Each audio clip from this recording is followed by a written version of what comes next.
a bit Do later. you know the results? Do you see the winners already, Maria? Still, let me check. Because if I'm not mistaken.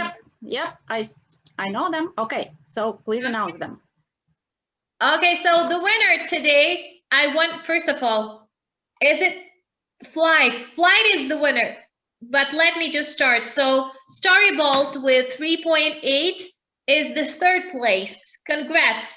Matidar just got 3.87.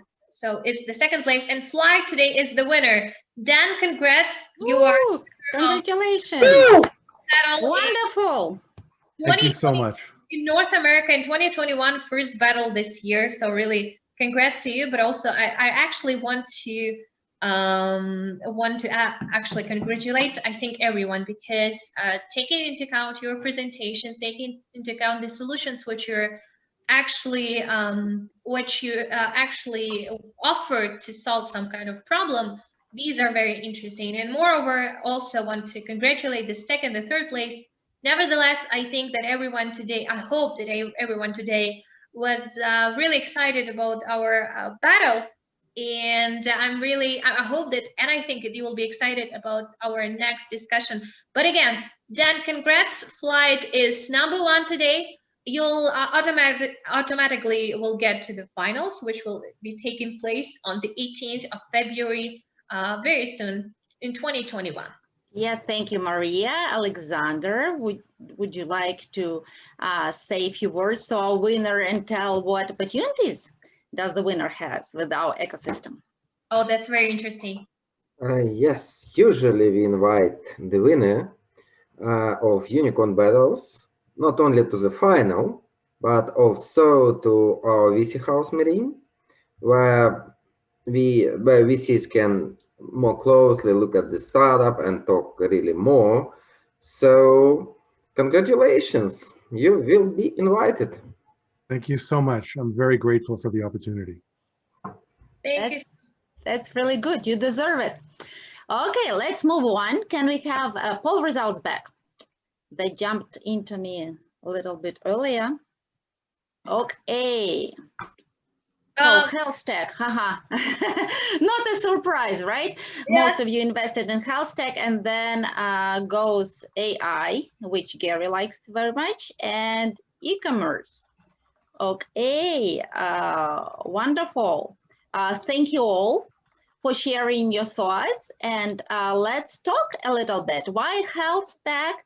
It's understandable, but do you think it will still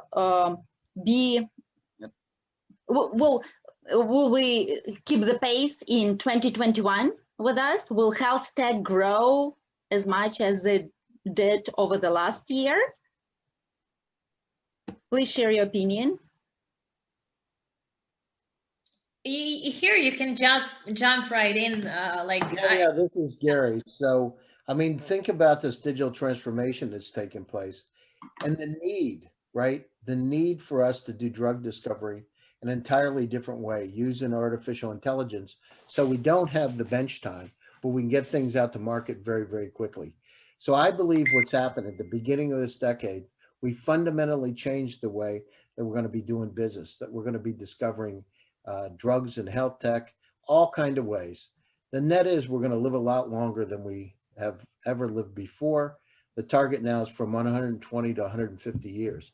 Think about it. In health tech, smart pills, being able to check melanoma using computer vision, to have opinions that are better than 23 to 24 of the top physicians. So it's just changing everything.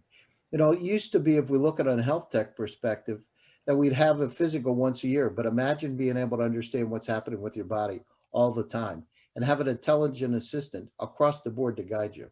So it's really fundamentally changing. And, you know, if we take health tech came #1, but if we add how many of those health tech companies had AI, that would be very interesting. So yeah, we will do that survey also. So here, what did you choose as an answer? Me? Yeah. AI. Oh yeah, AI. I know, Gary, that you, yes, that was my yes.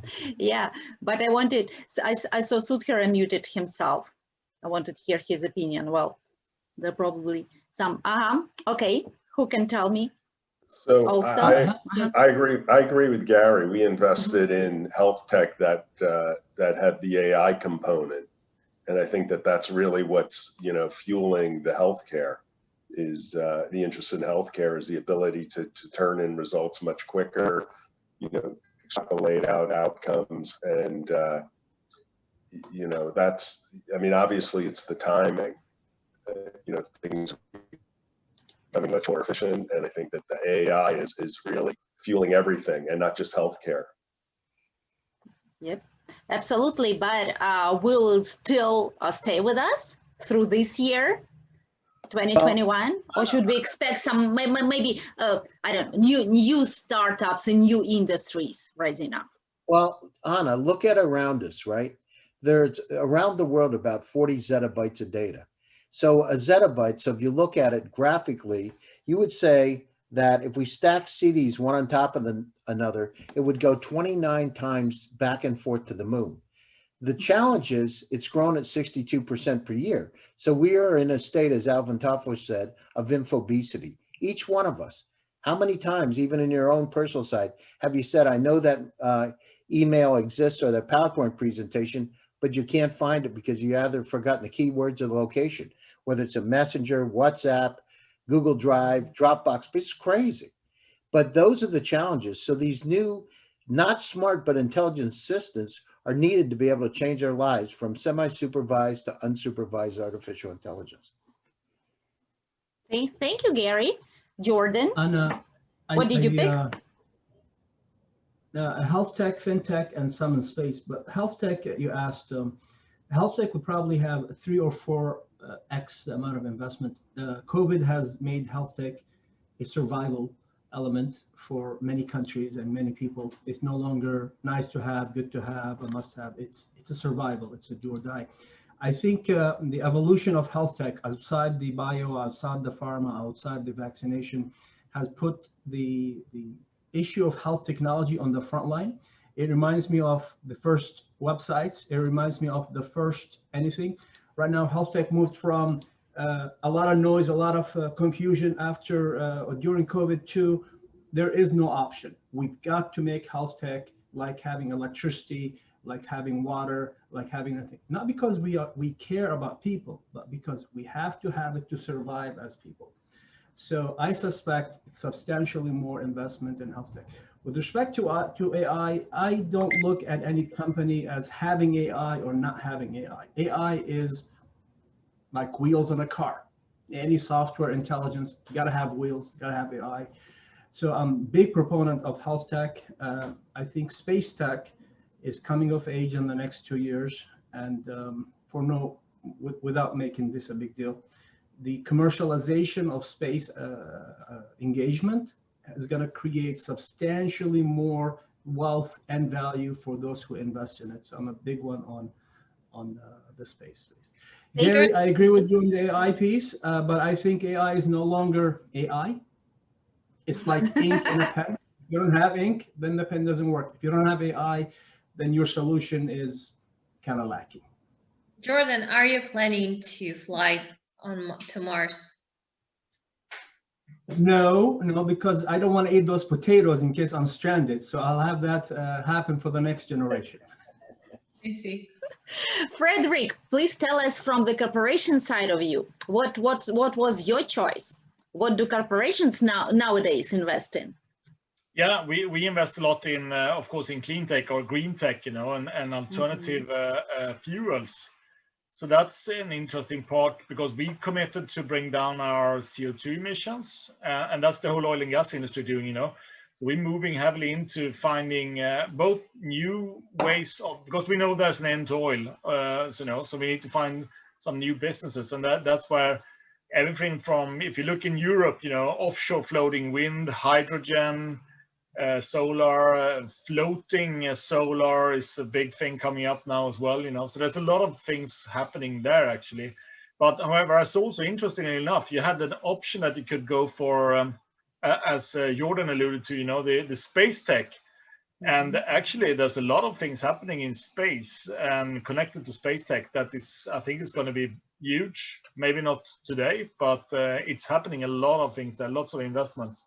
We are actually talking about going to space as well. In person? Or No, as a not company? in person, but actually, no, seriously, the biggest, very briefly, one of the biggest challenges they have now with going to Mars is that you can't bring the fuel with you. You need to refuel along the way, and you need to create the fuel, you know, and that's what you have in the meteorites out there. But you need to drill to get out all that stuff. That's one of the serious. They're investing billions in this now to find out how you can create fuel out in space based on what's out there. So that's one big opportunity. Cycling and flapping the wings doesn't help, right? Nope, not in space. Well, rats. Well, wonderful. Thank you for sharing that. Now I know where to put my personal money in the future years. And I hope we all stay healthy and be wealthy together with our events. And I can do only one more thing. If nobody wants to share the idea, is to welcome you to our next event. Girls, can we have the slide where our next event will be? We will be going where Frederick lives, to Europe, and everybody is welcome to join us. I'll share my screen. Yep, we have it. Western Europe, the best startups from this region will be showcasing themselves to the famous investors and venture funds. So everybody is welcome. Please join us. Drop me a line if you are not still there yet. And I see you all in our future battles. And of course, our Unicorn Cup is upcoming in less than a month. So thank you all for this wonderful event. Thank you, startups. Thank you, dear judges. You're my favorite. And see you all next time online. Stay safe. Take care of yourself. Enjoy Unicorn battles. Thank you so much, and see you next. Thank you. Thank you. Bye-bye. Thanks, Thank you, everybody. everybody. Take care. Bye-bye. Stay safe. Bye-bye. See you soon. Bye-bye. Thank you.